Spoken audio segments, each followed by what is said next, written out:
tonight on our special Halloween episode of the Soul Twin Stars podcast. I know for a fact that you know how to turn a trick and a treat.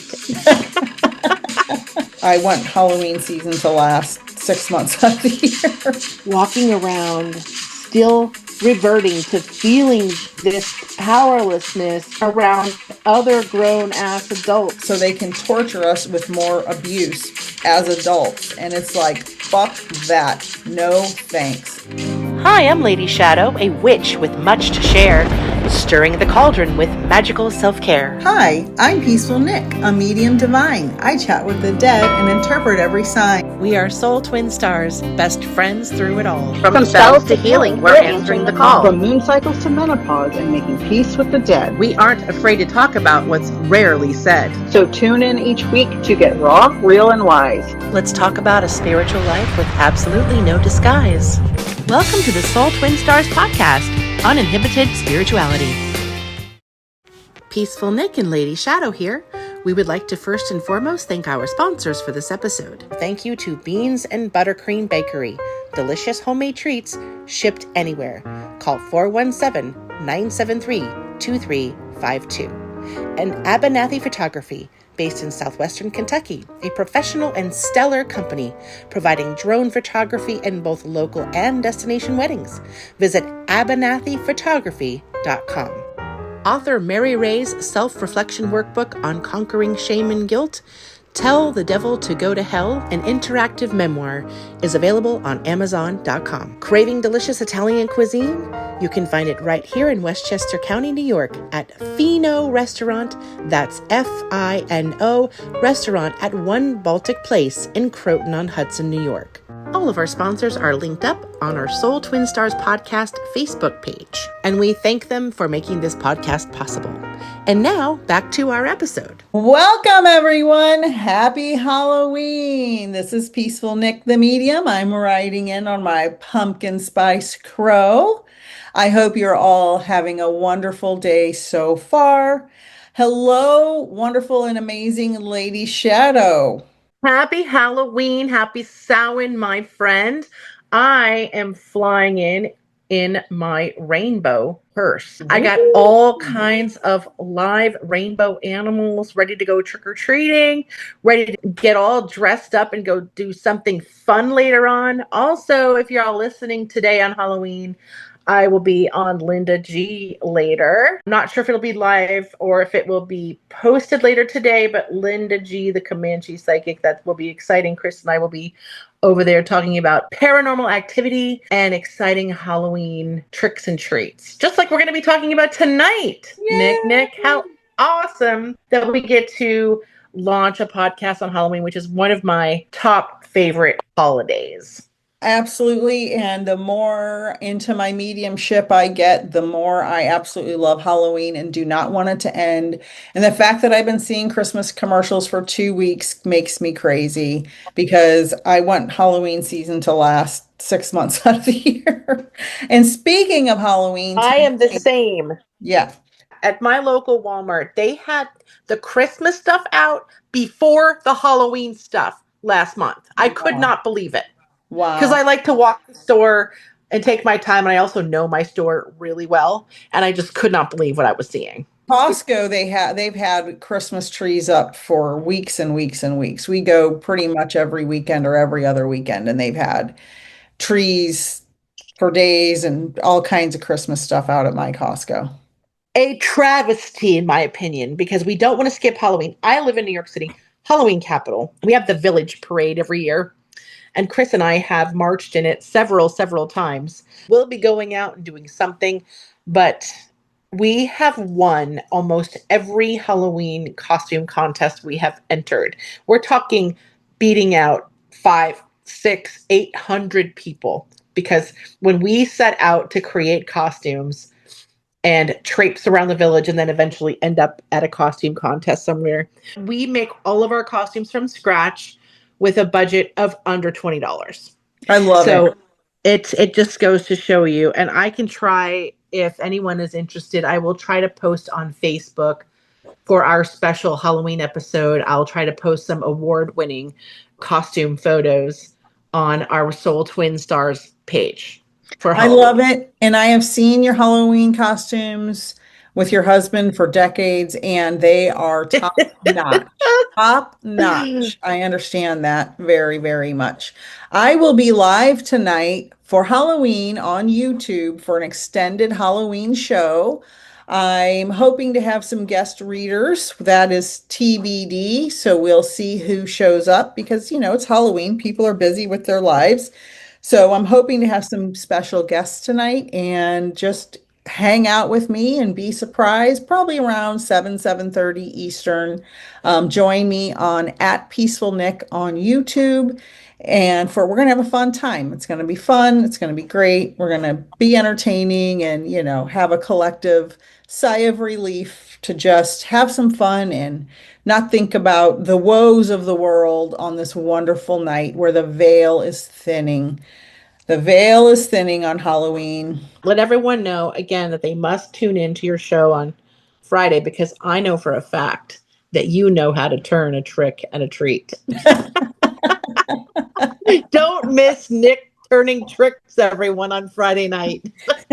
Yes, that's very funny. Different tricks. Card pulls, maybe. Those are tricks. Magic tricks. Magic tricks. I will be live tonight for sure, and hopefully have some fun guests. We'll see who can stop by.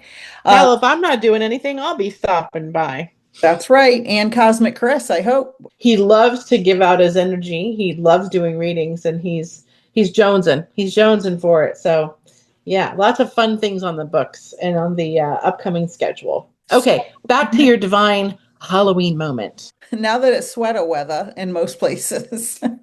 In Florida, where I live, sweater weather if it's 70 degrees. So if 70 degrees in a cloud, it's sweater weather. So I've been cooking a lot of soups. I love cooking soups. I love cooking. It's hard to cook when it's just one or two people. But I love cooking soups because you can save them and eat the leftovers for a couple of days. You can get several meals out of one big pot of food. And my husband loves this white soup I make with heavy whipping cream. The first time I made it, I poured a whole jug of heavy whipping cream, and it was so thick. My stomach hurt. Delicious. So bad. But now I know. Cut it with some chicken broth. I use low sodium chicken broth. Yes. Cream, heavy whipping cream, but only about a half of a small container. You don't need as much as I thought we needed. And Italian sausage, which I know you're very familiar with. And I got plenty of that in my house at any given time. Shrimp and peas and corn and carrots and onions and garlic. And it's just delicious, wholesome meal that you can really stretch. I add chicken to mine. The sausage is kind of rough on me. So the sausage makes all the flavor, right? Of course, obviously. But that sausage could really make the back end a little sore. Speak for yourself. Oh, yes, baby. Happy Halloween, everybody. And we're sober. This is our regular sober banter. So it was good. But the best part, the part I love the most, is my cornbread. And I know this sounds ridiculous for a divine moment, but I love cornbread. And I put hot peppers and corn and in the cornbread, and then I put honey butter over the top and soak it in the soup. And oh my God, it's like heaven opens up when that happens. Yeah, the veil gets real thin for Peaceful Nick when she has a good, yummy meal. And you're yelling at me about how the veil gets thin when I eat sausage or it's in the vicinity. I mean, things just happen. So happy Halloween. Italian sausage. I know. Happy Halloween. Do you have a divine moment, Lady Shadowe? Oh, gosh. I would just have to say that, again, I'm in my divinity fully when I am producing a show 4 days out from opening Afterlife on Off Broadway. If anyone wants to see the show, you can go to hcptickets.com, hit the live stream link ticket option. On Friday, November 7th, we will be live streaming from New York. You can watch the show wherever you are. And for a ticket, enjoy the show. Now, again, I would recommend 16 and up for language and adult themes, but it's a wonderful play if someone wants to enjoy diving deeper into the things that we talk about and the type of art that I put into the theatrical stage. It's an absolutely fascinating and beautiful process. A lot of great actors. So that is my divine moment, is that we are just so close to opening the show, and all so proud. Every show is a feat. It's no laughing matter to get a show onto off or even off Broadway. And for the shoestring budget that we have and the skeleton crew that we make this kind of magic happen is absolutely incredible. So come on down and check that out. That's my divine moment. And until then, tonight, it's all about the pumpkins and the spice and everything nice. And the witches and the warlocks And naughty. and the bats. Let's each talk about one of our favorite memories of Halloween. A good one. So you start, give us something fun, and then I'll give you one, and then we'll talk about both the light and the dark of how Halloween formed over these years. Okay. When my older son was born, he was born in June. And so by October, he was 4 months old. And he, of course, the most beautiful baby I've ever seen, as everyone believes their baby is. And he looked that was the year after the movie, The Addams Family came out with the baby Pubert, and he had the little tiny mustache, and he wore, I think, a little tuxedo or something. Well, my husband, I decided he looks just like that Pubert baby. I'm going to draw a mustache on him. I'm going to get a wig, and I'm going to be Morticia, and my husband's going to be Gomez. And I bought black and white film for the camera. That's how long ago it was. And I have all these pictures still. And he looked just like that baby from that movie, and it was so cute. And I had a little tuxedo. I think it was a bib. I put him in a black onesie with a little tuxedo bib. Oh my God, it was so great and such a fun memory to have your first baby and their first Halloween. And now this year, my first grandbaby is having her first Halloween, and I cannot wait to see the millions of pictures tonight of her dressed up in her first Halloween outfit with her little, bag or pumpkin or whatever she's going to trick or treat with. And it's just going to be wonderful. And my family is growing, and we're building memories, and I just couldn't be happier with the family I've created and tried very hard to break the cycle. I love that. And do we know what grandbaby is going to be this year yet? Nope, they keep it all top secret. Oh, okay. My older son is very top secret about everything. Okay. Well, the big reveal is later tonight, I guess. The big reveal, yes. That's beautiful. Yeah, one of my favorite Halloweens was actually right around the time you and I were hanging out. I would say it must have been 93 or 94. And I had this hideous bridesmaid dress that someone made me wear. It was peach. And I had to spend, I don't know, $200 on this thing. And I hated how it looked. I hated the style. And of course, that, no offense to that person who may or may not be listening, I highly doubt it. But either way, it contributed to one of the best Halloweens I ever had. I took that peach dress and I dumped red paint all over it. I let it dry for 2 days, and I went out as Carrie in the big San Francisco party that they have in the streets, similar to New York. And in the Castro, was it in the Castro? Yeah. It was the big Castro party.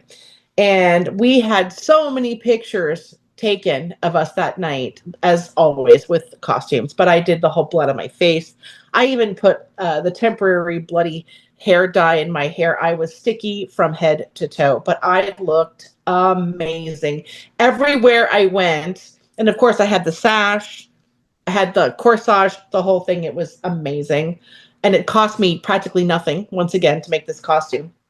And everywhere I went, not only did I stun, but people were like, oh my God, it's scary, it's scary. It was so much fun.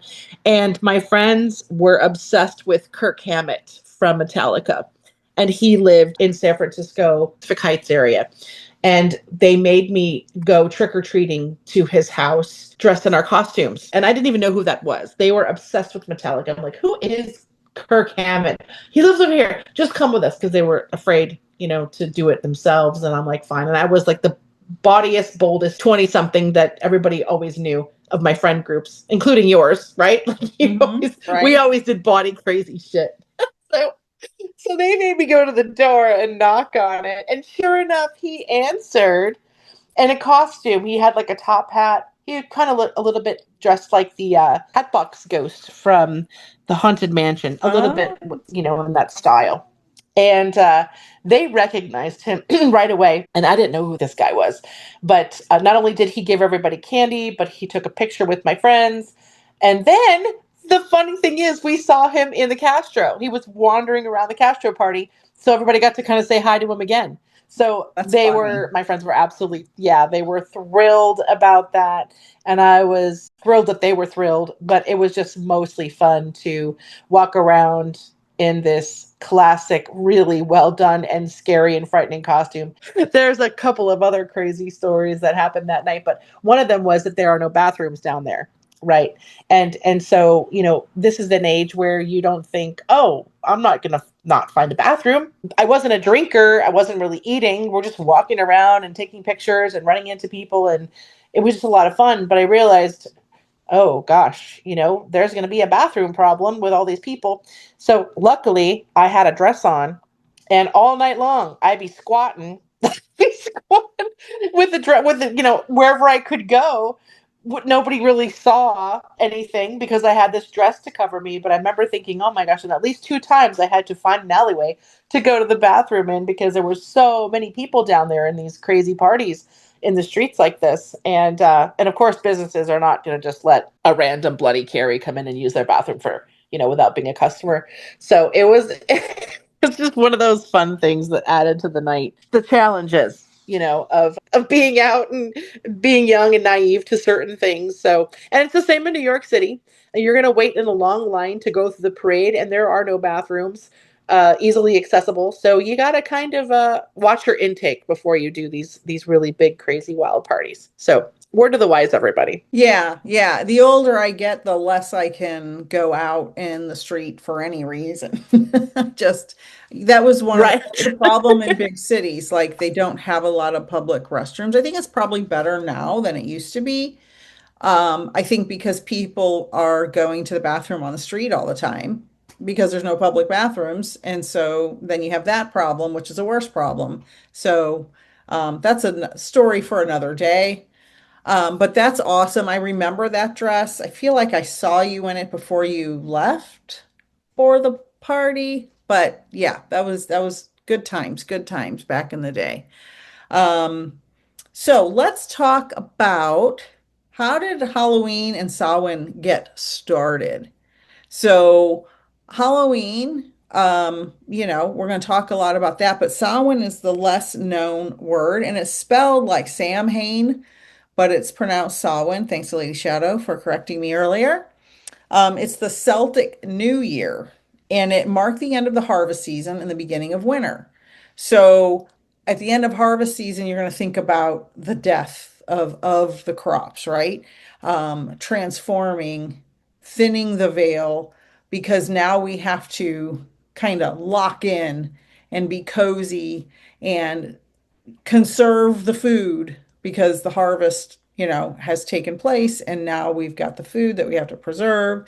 And the ancient Celts believed that the spirits and ancestors could walk among the living during this time, bringing guidance and mischief. And I know Lady Shadowe is a big bringer of mischief, and she's going to give us a little bit more info here. You gave an excellent history on the very pagan, simplified, kind of old root definitions of Samhain. And there are actually several origins around the world where Halloween came from and how it went from how it was celebrated then to how it is now. But we'll start with the nice and light stuff, and then when you can put the kids to bed in the second half of the show, you can, come back and hear about the more Probably macabre. driving the kids to school. Yeah, that's right. So come back in an hour. Yeah, so you're right. It was a Celtic festival, and it was all very simple and cute and beautiful. And then the Christians came in and kind of remixed things, as you know. And it was originally November 1st as All Saints' Day, as you probably know. And All Hallows Eve, which was All Hallows Day, turned into a Halloween the night before, which is fun. And that was like kind of a medieval thing where kids would go like what they called souling, Soul, like Soul Twin Stars. And they went begging for food and coins in exchange for like prayers for the dead, which was interesting, right? That it was more about kind of like how the Jewish culture prays for the dead as well. There's a couple cultures that send prayers to people that have passed on to find peace and the light and all of that good stuff to find their God. Imagine you're going out for your own coins and your own fun, but also you're kind of doing a good deed for dead people, which is kind of an interesting way to look at it.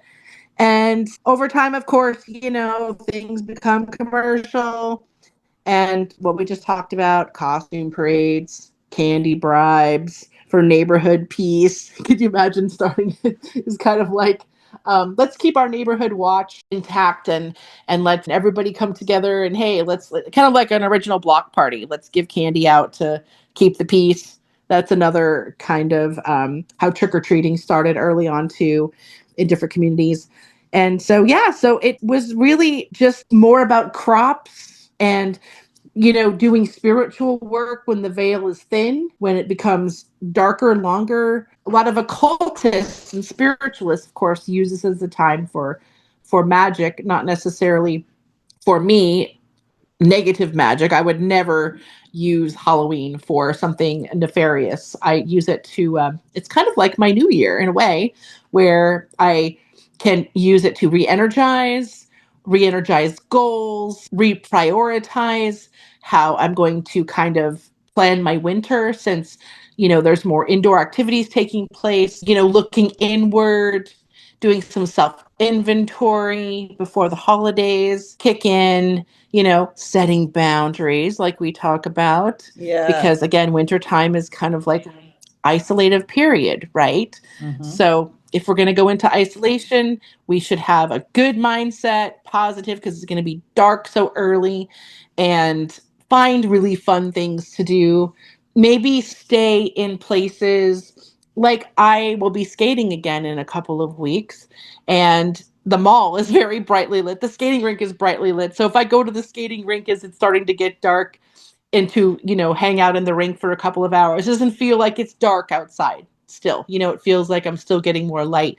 So kind of trick your body and go do some fun indoor things when it starts to get dark early so that you can still kind of enjoy activities in your life and not just be going home and, oh man, it's only 6:00, can't garden, can't swim, can't take a walk. My neighborhood, it's very, very dark. We don't have a lot of street lights, which is great for star watching. Yeah. But it's bad for walking.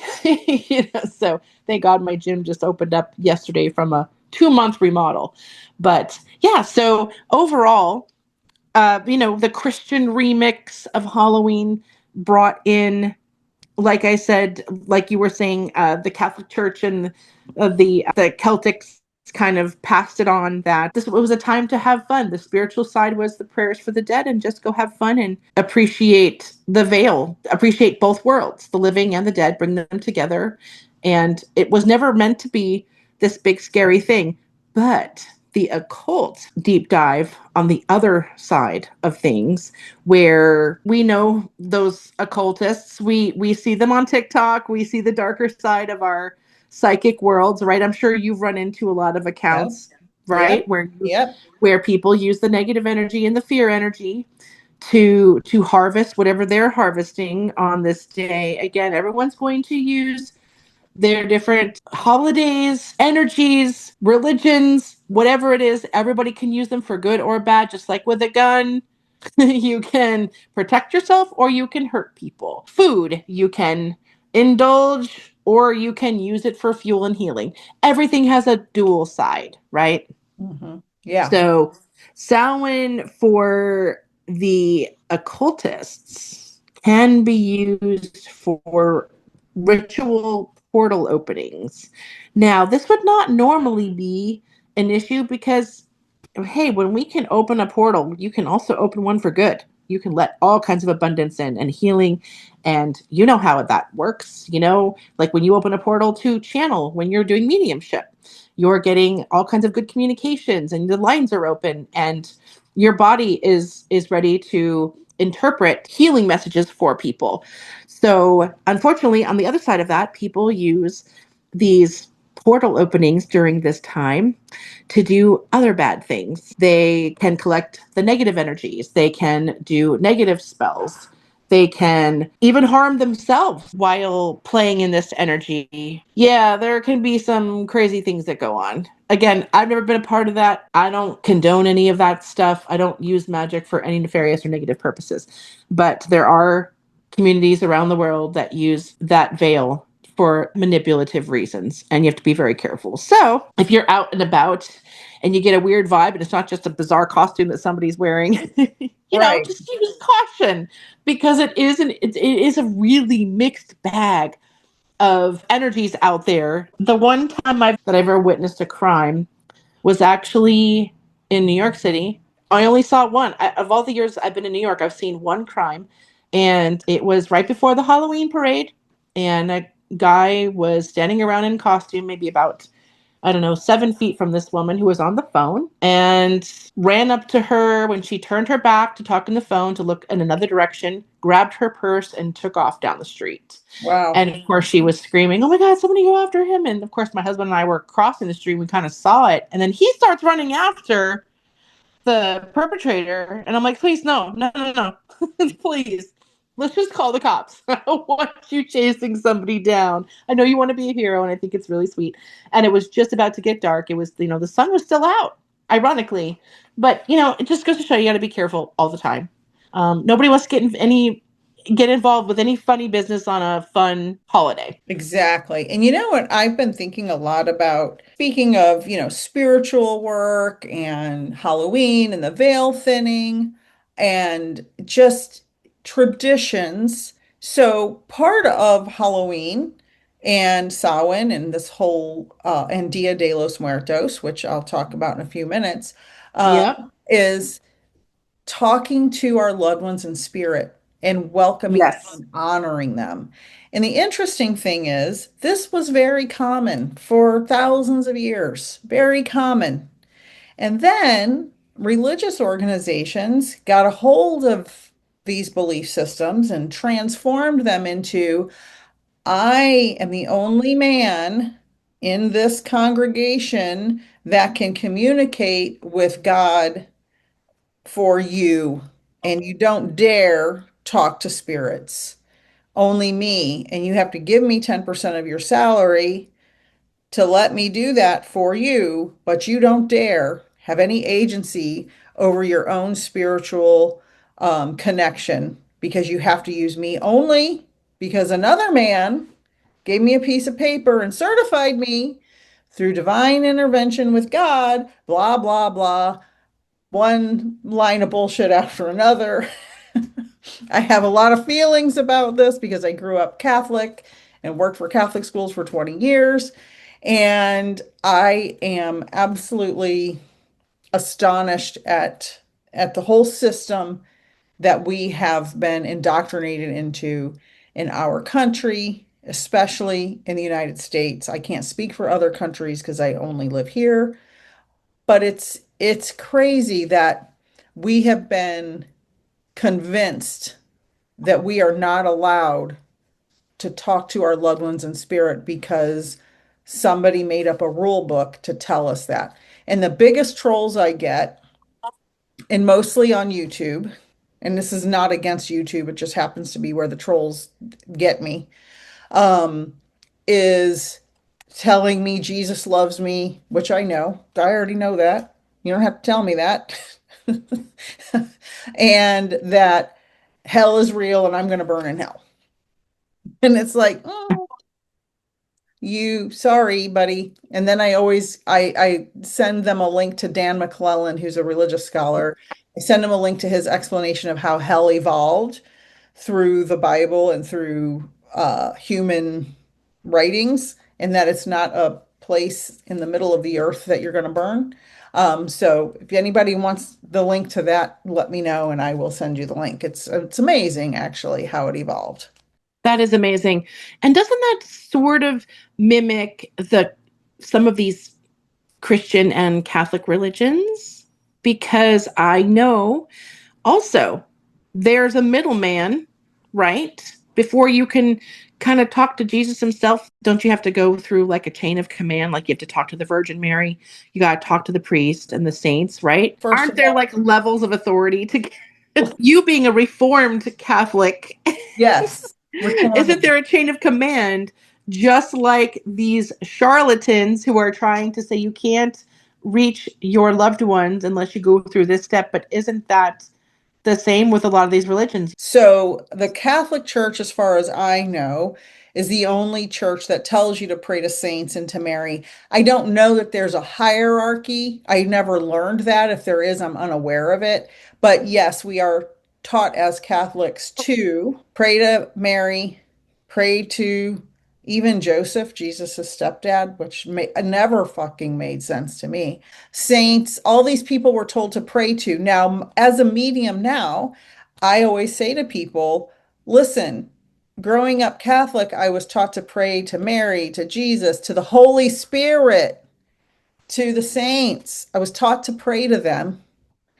How is that different from me as a medium now, talking to your loved ones in spirit? There is no difference. You taught me how to be a medium by teaching me how to talk to spirits. So now I'm just continuing to do that in a different way to help people heal. I am not holding people's loved ones in spirit hostage. And that's what churches do. They hold your loved ones in spirit hostage because if you find out you can communicate, anybody on earth can communicate with their loved ones in spirit. You don't need a medium for that. Anybody can do it if they allow themselves to do it and learn to do it. Now, make sure you get guidelines and don't just kind of go off the rails with it. There's a whole little list of things you should know beforehand. And I have a book about that if anybody's interested, how to become your own medium, and plenty of videos on YouTube about it. So the churches hold hostage our ability to communicate with loved ones in spirit because if they lose control, you won't give them your money anymore. And so Exactly. this is the thing that churches want you to tithe 10% of your salary every month or year or whatever. It doesn't matter. 10% is 10%. And if I, as a medium, was taking 10% of the salary of every one of my clients, I would be living in a mansion somewhere. But And you never have to work again. right, exactly. I'd only have to work for a year because this is just the system we have created needs to fall and be rebuilt in all religious organizations, in our government. It all needs to be reorganized, rewired, and ego needs to be removed from all of it. And so Agreed. the ancient cultures had their issues, of course, but as far as the spirituality of these ancient cultures, they knew a lot that we have now in the modern day forgotten. And that's what I have to say about that. No, it's 100% true. But yeah, no, and people take advantage. People are taught these thin veil, desperate communications that have to go, like you said, through a hierarchy, or you got to pay someone.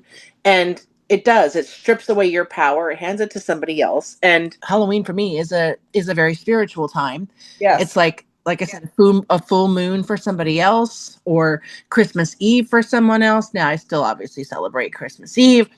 I celebrate Thanksgiving for all the same reasons. Honestly, it's just more self-reflection, gratitude, doing a spiritual inventory, right? So, yeah, and that's another thing that happens on Halloween with occultists. If we actually compare side by side some of the occult rituals with clean religion rituals, like the Catholic Church or some of these other different sectors of Christian churches, you have these really similar rituals, right? Where you take the wine or juice, which is sugar, and a wafer, which is also sugar, into your body and call it something holy, right? Along with the world and the way sugar is rampant and the way it's used to control our bodies and people through food and toxins. And then don't forget, you get to get pills after that because you fucked up your And body. you get pills because of too much sugar. Yeah. Pills and Exactly. shots and Pills and shots. GLP-1s. Yeah. Don't Yeah. forget, we have the And this pharmaceutical company coming in too. Exactly. And then the candy companies. I mean, come on, everywhere you go, your candy is exactly the same candy that you would get all year round. Same poison, different packaging, right? Yep. It's kind of twisting the original, like we were just talking about. You go out and you beg for coins and for treats from people so that you can say a prayer for the dead. But now it's like, no, I just want to get my sugar high.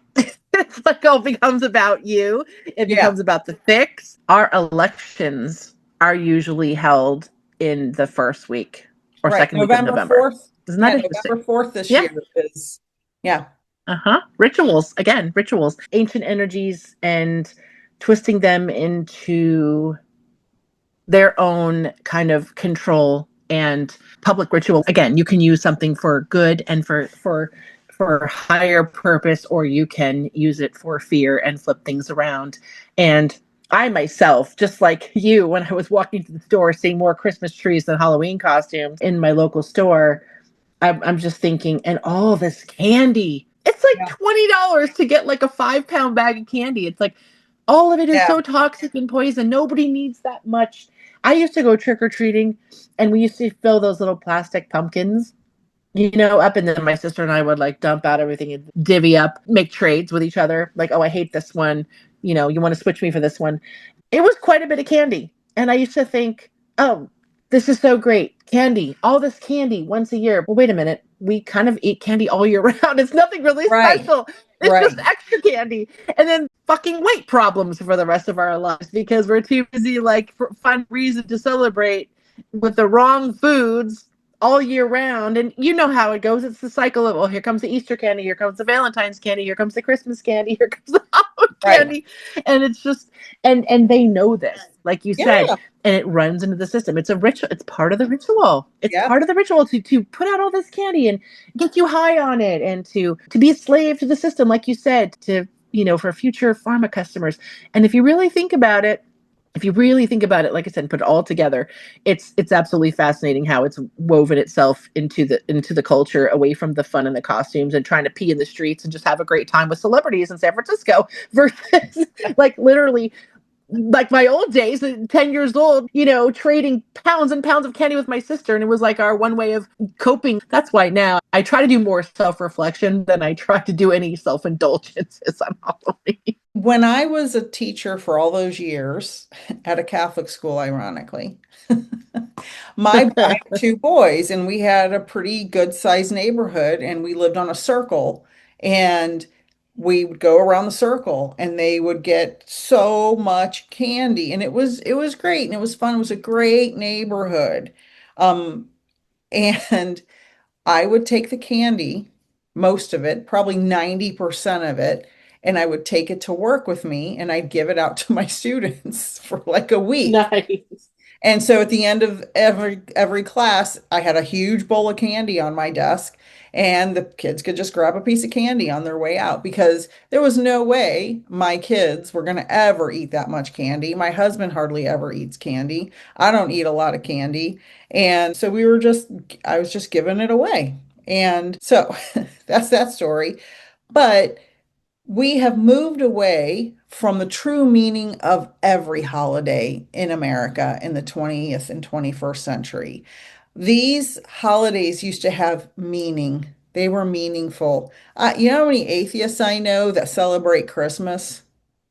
And I'm like, Yeah.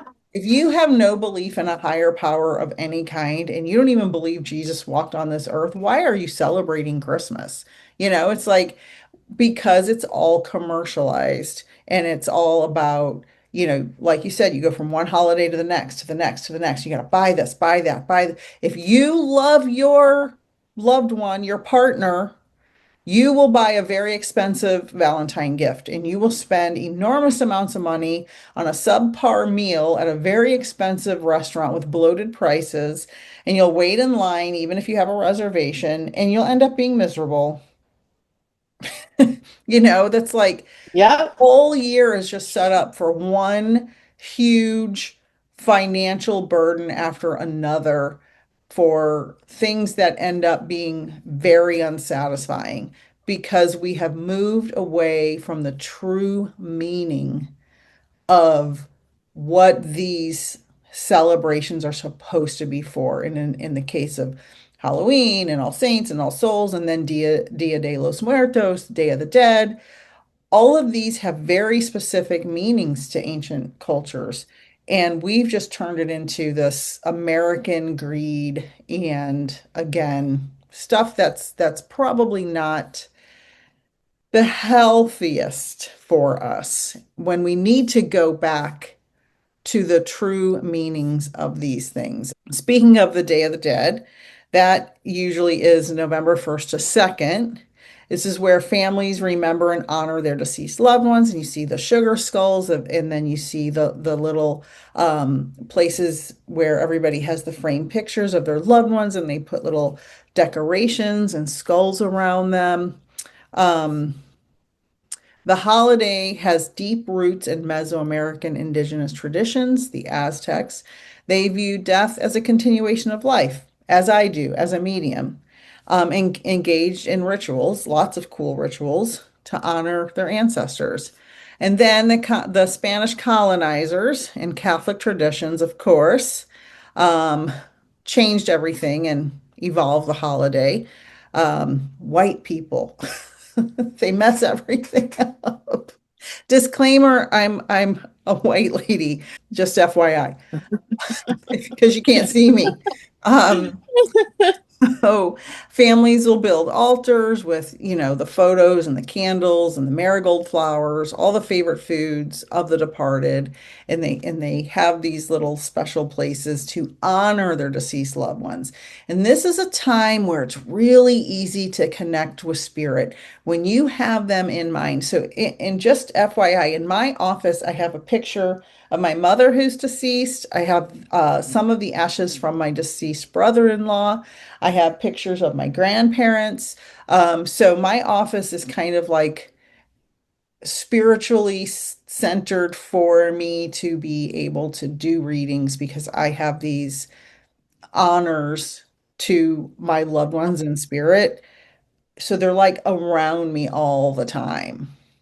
And so that's Yeah. kind of the purpose of these holidays, right? We're supposed to be honoring our loved ones in spirit. And it brings them closer to us when we think about them, when we watch them. And the skulls, I love the skulls. I actually have one in my office right now. If you watch any of my lives, I changed up my pictures on my wall for the holiday. I painted a really cool one, a couple of them actually for the season. And I just think they're so beautiful. Now, the history of me, I used to be so scared of death. I had panic attacks. I've talked about that before. And Yep. now I'm just embracing it fully and totally. And I talk to people in spirit every single day.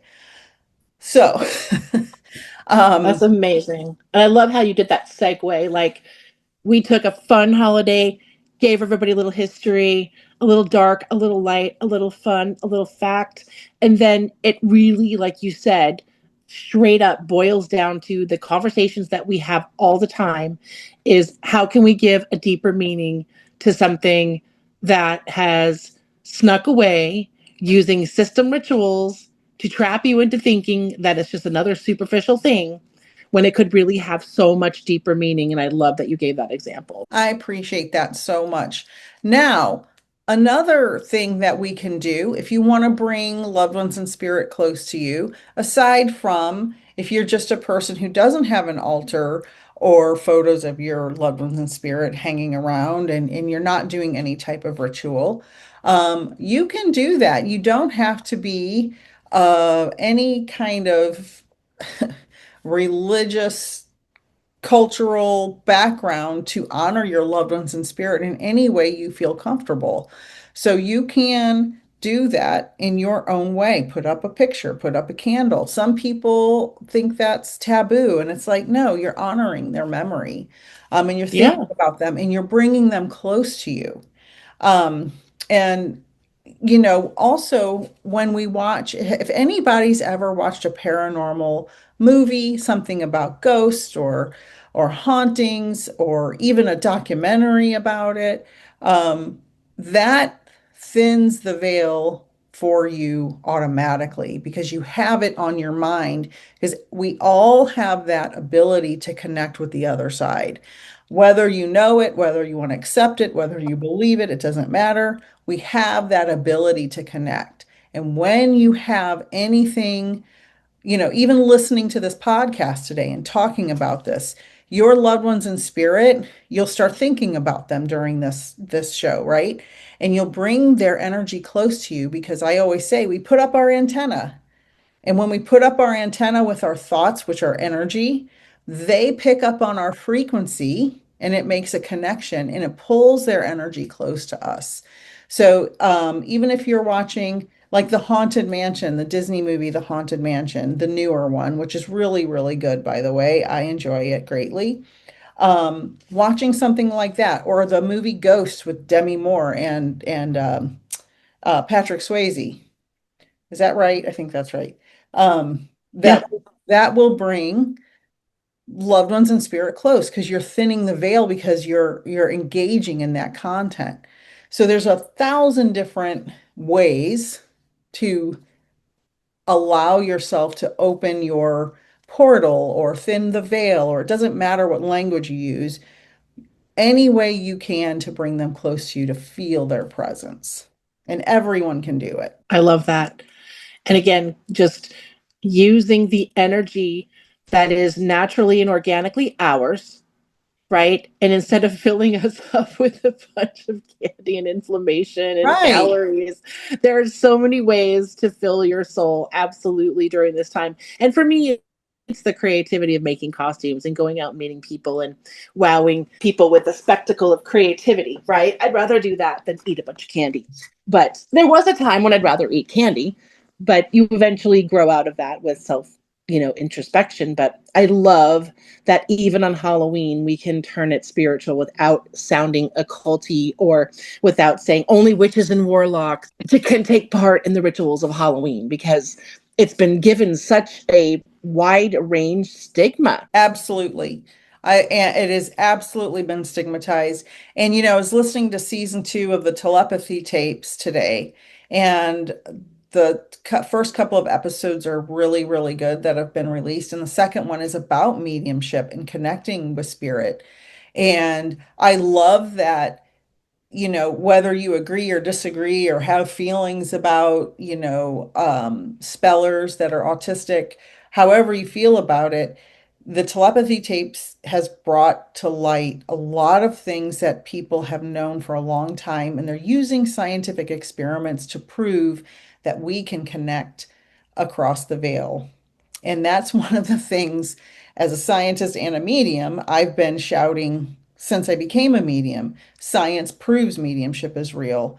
And I love that this is coming up more and more because it's part of our awakening to the new earth. The more we know we can have freedom in our souls and raise our vibration and tune out the noise, the more the new earth will be created for us to live in a way that is without as much ego and without as much disease and without as much war.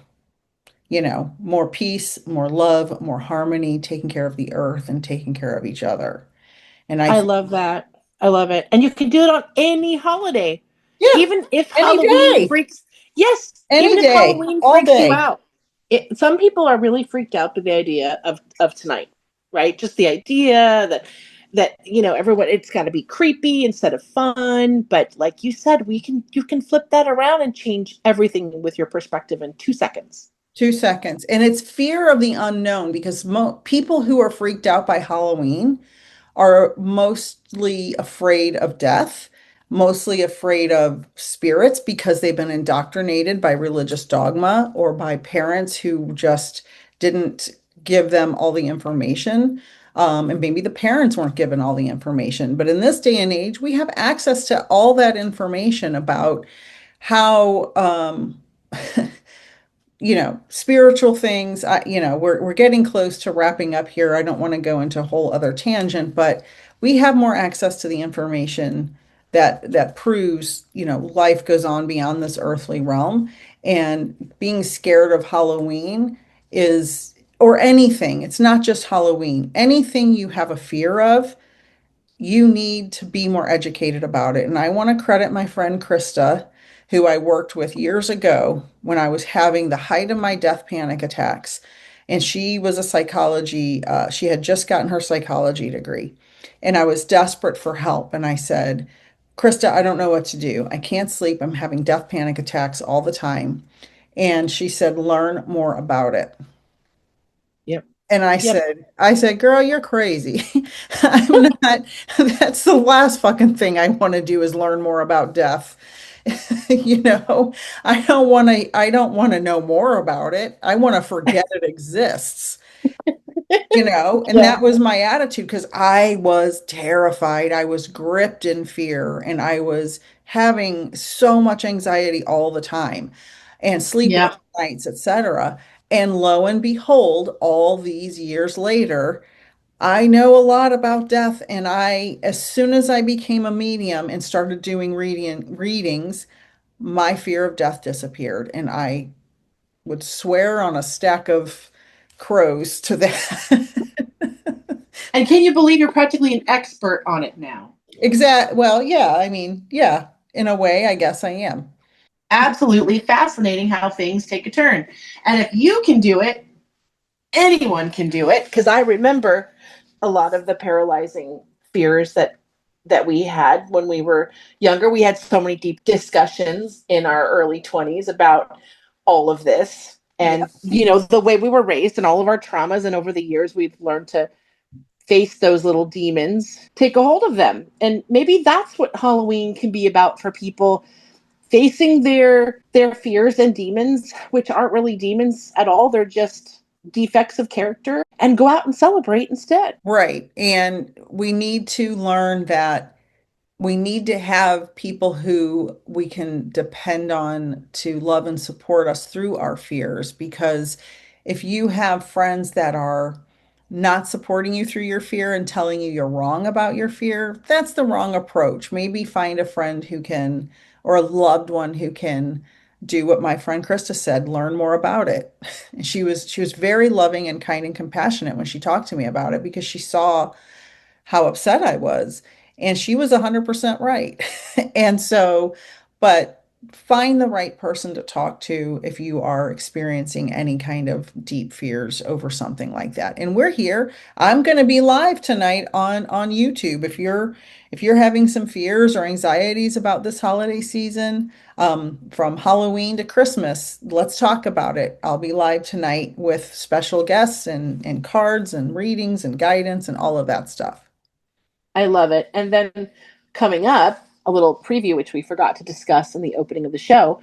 Let's remind everybody that we're having a boundary show right before Thanksgiving. So if anyone needs a little extra boost or wants to listen to our own struggles with boundaries, but also our successes with boundaries so that we can enjoy holidays again, tune into that show as well if you want to tell everybody about that one coming up. I'm very excited about this. And actually, I've gotten a lot of private messages and emails and comments on our video when we talked about this, about Boundary Day, and how many people are really looking forward to having a place to go the week before Thanksgiving, the Friday before Thanksgiving, to be together like a Friendsgiving, but to talk about the pain of having to be distant from your biological family because you're so uncomfortable and anxiety ridden that spending time with them is, I always say, the pre-trauma to the re-trauma to the post-trauma. It's just a whole cycle when you continue to spend time with people that make your stomach tie in knots before you go see them. So I'm and here we are. very much Here we looking all forward to it. Yeah, we're grown ass adults walking around still reverting to feeling this powerlessness around other grown ass adults who are most of the time less evolved than us. And yet we submit to these people Right. in some completely inferior way that doesn't even need to exist. And so it's so important to give people their power back in that way. 100%. You could not have said that any better. It is absolutely true how brainwashed and indoctrinated we are by our families, by our toxic family members, by our dysfunctional, narcissistic family members who convince us we must spend time with them so they can torture us with more abuse as adults. And it's like, fuck that. No thanks. I'm out. No more. No more. That's right. That will not be me ever again. Yeah. Time to put the boundaries down. So while the veil is thin, everybody, on that note, maybe just take your self-inventory and go into November 1st like it's a pre-New Year's holiday. Yes. And enjoy the fact that you are one with the universe because that veil is thin. So take that time to grab onto the universe, intuit with your heart, your mind, and your hands, and empower yourself instead of cower yourself. 100%. And on that note, thank you everyone who joined us today on this Halloween day. If you're watching this on Halloween or after Halloween, we thank you and appreciate you for being here. Don't forget, send us show ideas, send us questions. We are always happy to hear from our fans who join us on the show. Lady Shadowe, this has been wonderful. As we ride off into the sunset in our Halloween pumpkin carriages, waving to everyone, throwing non-candy glitter on you. Broccoli and carrots. Non-caloric stardust. Exactly. We love you all. Thank you so much for joining us this episode for the Soul Twin Stars podcast. Find us on our podcast Facebook page for Magical Mondays live at 8:30 p.m. Eastern, where we will help you magically slay your weekdays, and for awesome giveaways.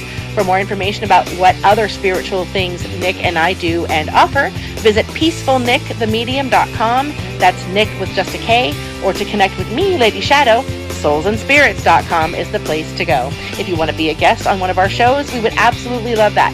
Contact us at soultwinstars@gmail.com.